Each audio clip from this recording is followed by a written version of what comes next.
is this strange gospel. It has made people focus on earthly things of this world. That if you are serving God truly, you have to drive a car, you have to have a good house, people have to see you are being blessed. Until now, you find young people, instead of saving money to invest, they try to buy expensive suits so that they can look like they have blessings. Funny looking shoes, you know. White silk, what do you call? Suits. Pointed shoes. And then when they are walking, they really look like they are walking with the blessings of God. That is how people have been deceived. Let me tell you something. God doesn't make people rich or poor. God can only bless the work of your hands. If you work hard, you are able to plan. You plan properly your finances. And you live life which is right. And you become dedicated to what you are doing. Yes, you have prosperity. Another person in the world can still do the same thing. It's got nothing to do with God loving you, or what do they call them? Generational cases and all that stuff. People go to the mountain. They cry out their lungs. Blessings, money. I claim money. If you think money is made like that, you keep on claiming for 20 years. And you still remain where you are. These things have got nothing to do with prayer and fasting. They've got more to do with knowledge. That's all. So nothing like holy water for you to prosper. Lies. Go on your knees, yes, pray. No, don't pray that, Lord, I want to find money in my pockets. Don't pray like that. Pray that God gives you wisdom with a business idea which you can do right. And when you have that business, make sure whatever you make, know what saving means. Have someone to manage your finances. Not out of the same finances, that's why you buy your breakfast, that's why you buy your food. You have no understanding of how business is managed. And then you think some demons are eating money from your pockets. No, there is only one thing that is eating your money. You are ignorant in a certain area in your life on how you need to do something. Are we together? These modern miracles, if you want to prosper, come, we'll bless you. And people want things to happen automatically. We are living in this earth. And in this earth, there are laws of nature. You obey those laws, you work well with those laws. You disobey with those natural laws, they work against you. If you lift up a stone and you throw it, the law of gravity will pull it down. Whether you are a Christian or you are a witch, the law of nature will pull down the stone. When you lift the stone and it comes down, it doesn't mean God doesn't like you. This world operates by the laws of physics. Likewise, if a young man and a woman meet, they sin, they fornicate, a pregnancy comes up. You can't pray and say, Lord, please make the pregnancy disappear. No. The law of nature says when that seed and that seed, they meet together, fertilization has to take place. The child who will be born is an innocent child. Whether he has been born of fornication, adultery, whatever it is the law of nature. Can you see that? If a young man suddenly has lust in him, He will go in the mountains and pray, "Last I bind you, come out of me." No, there's no demon. It's because he's getting close to a woman he's not supposed to get close to. When you take a north pole and a south pole, they will always attract. You learned that in science, right? A north pole and a south pole always attract. So if I brought two magnets here, you can pray and fast, they will still attract.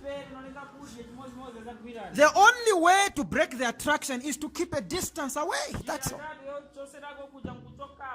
A proton and an electron will attract. That's a principle. So stop the foolishness of going in fasting. Say, "Lord, take away wrong thoughts out of me." Just watch. What kind of things do you watch on the screen? What do you feed your mind? The mind can only think about the things it feeds on. If you look at wrong pictures, the mind will start interpreting that. And lust will start in your heart. Some of you get your salary and your life is so full of credits. By the time you get another salary, it has finished before it hits your bank account. Because kuli wamake chite munatenga nkongole kuja munagula sifanze fanika na kugula but munavigula pa nkongole. Then your salary comes. You are even upset with people who are calling you over your money. It is their money, yes. Before you spend it, all the money is finished. Then you say, "Why? Lord, please. I'm asking for your blessings." No, don't ask for blessings. Say, "Lord, give me wisdom." Are we together? Lord, give me wisdom. So that is about how life works. There is nothing that is in your life but that which you attracted to yourself. Do you understand that? Whatever you are today, you are a sum total of decisions and thoughts you've been making over a period of time.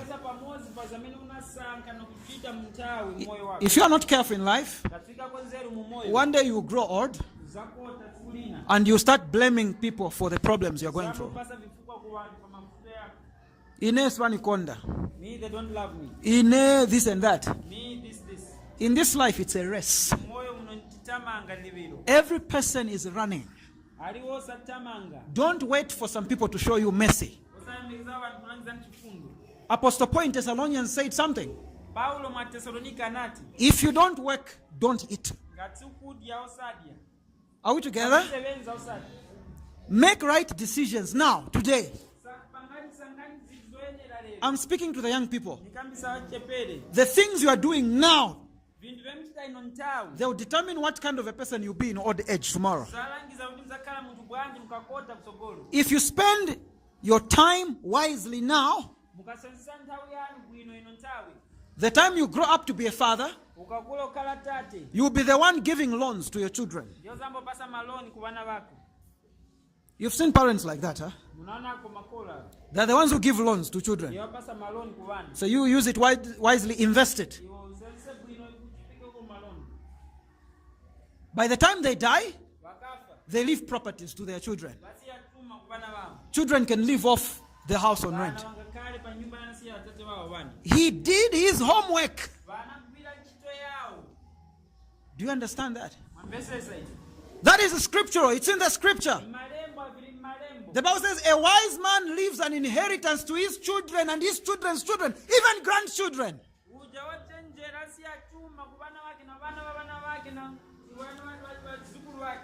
So, use your time wisely because you are growing old.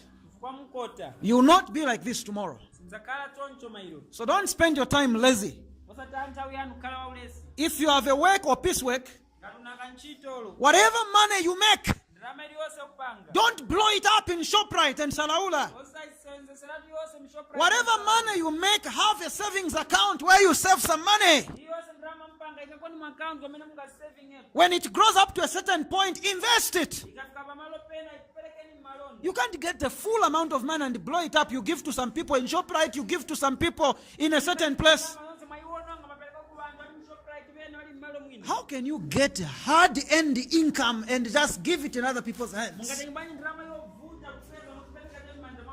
And later on you say, I don't know where it has gone. There is a word for you. Foolishness.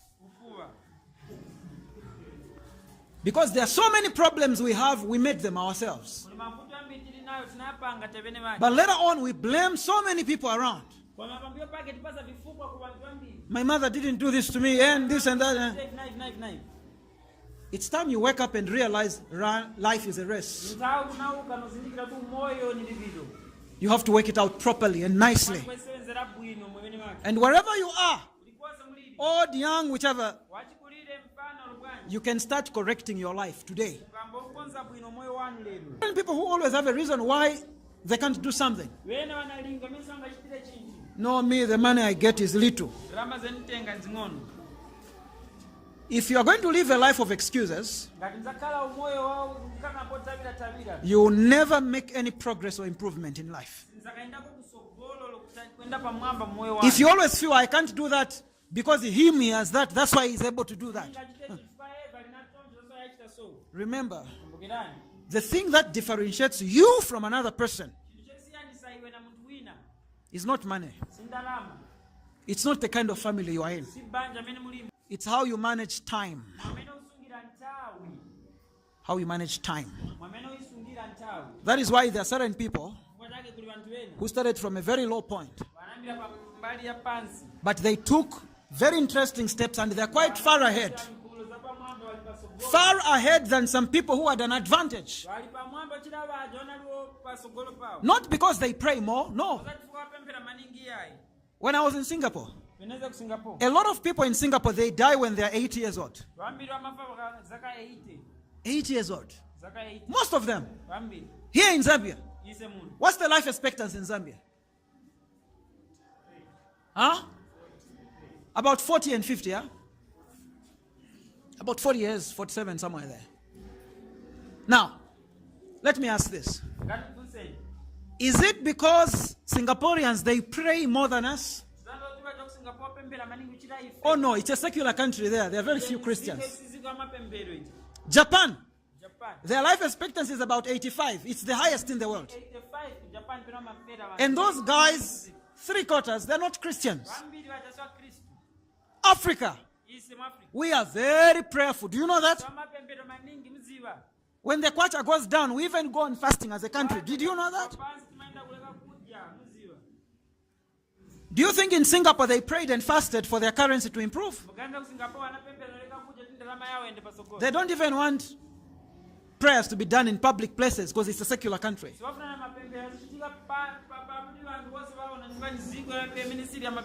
It's one simple thing, sense.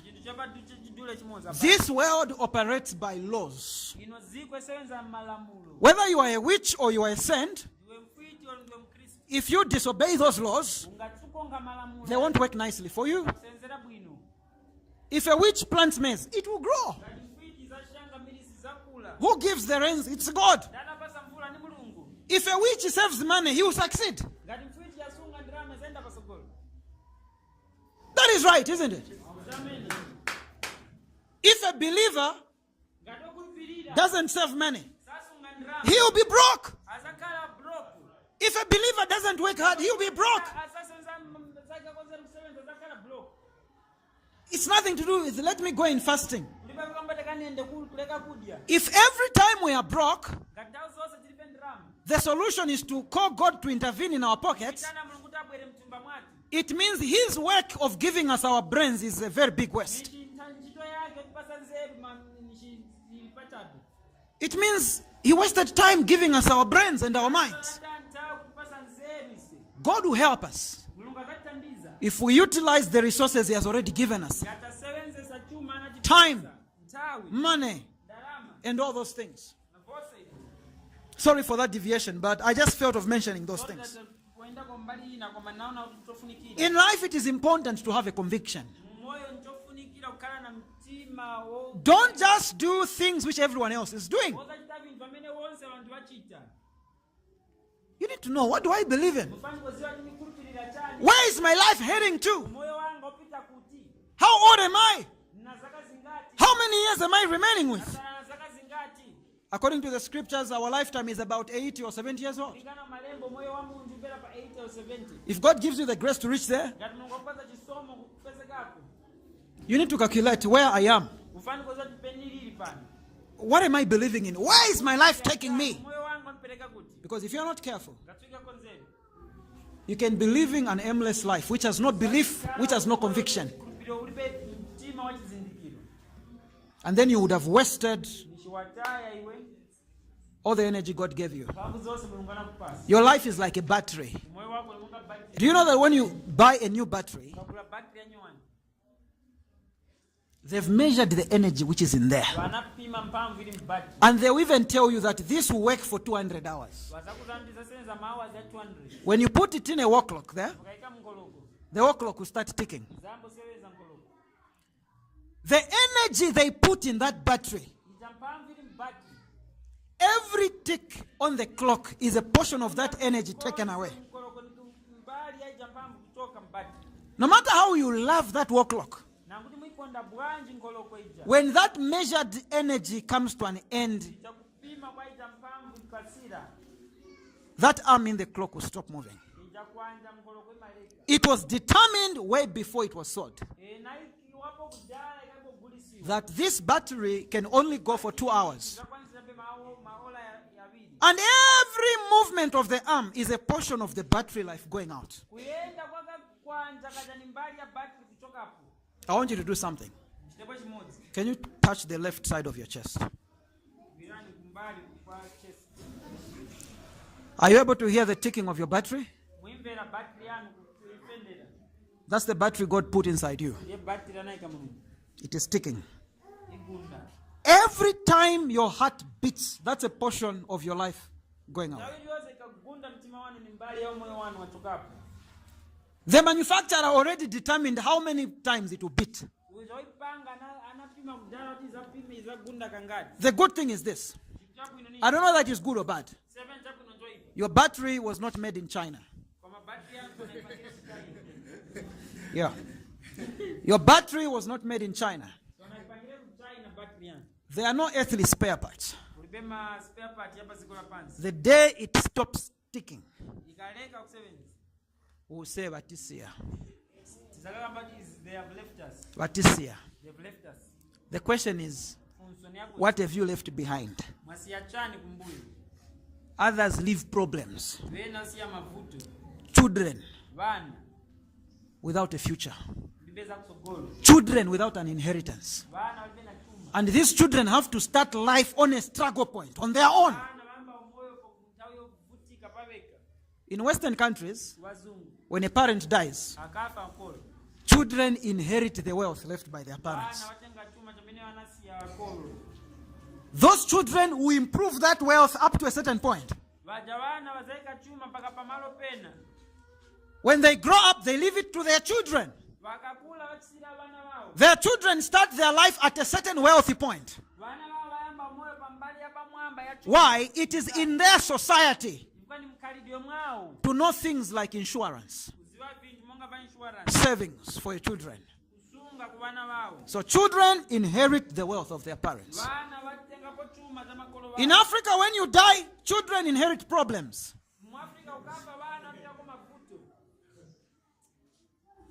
True or false?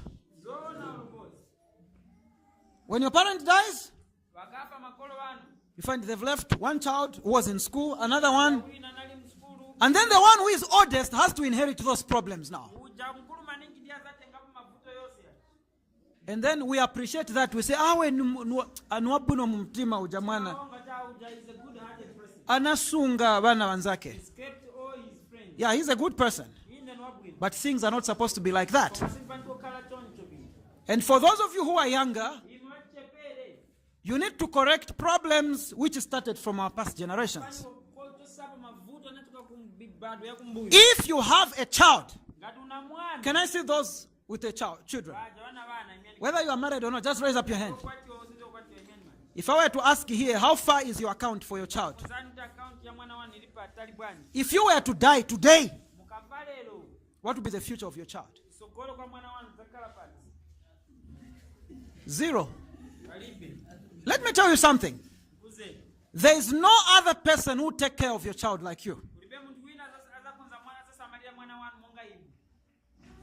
Even here, I don't care who is sweet and nice. No other person will take care of your child the way you can take care of your child. The problem is, in Africa, we live life in the now. We don't think about tomorrow. Me, I get little money. If your salary is 1 kwacha, save 50 ngwe. There is nothing like I have small money. There's nothing like that. If you have 50 ngwe, break it up. Whatever happens, whatever comes in your hands, save something for reinvestment or into insurance. As long as we think our poverty in Africa is because of demons, when you see a mosquito in your house and your child has been sick of diarrhea and you think that mosquito, I've been seeing it there every time. And my grandmother, the last time I found her in a certain position, that mosquito must be a sorcerer. If you think that is how life works, you are putting your children in problems. And even the devil says, "Ine." When you say devil, come out, the devil says, "Ine."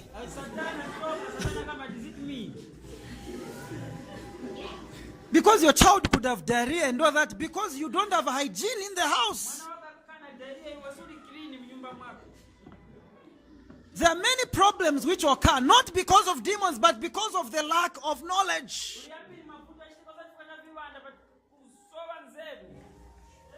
You are a young couple? 7 children. How will they go to school? Community school. You don't say, well, the Lord is blessing me. Yes, God is blessing all of us. God is blessing all of us. Every man in here, if they had to walk by that blessing, they can populate the whole Zambia. Be like God. He already knows how many people will go to heaven. If God has already planned, why don't you plan?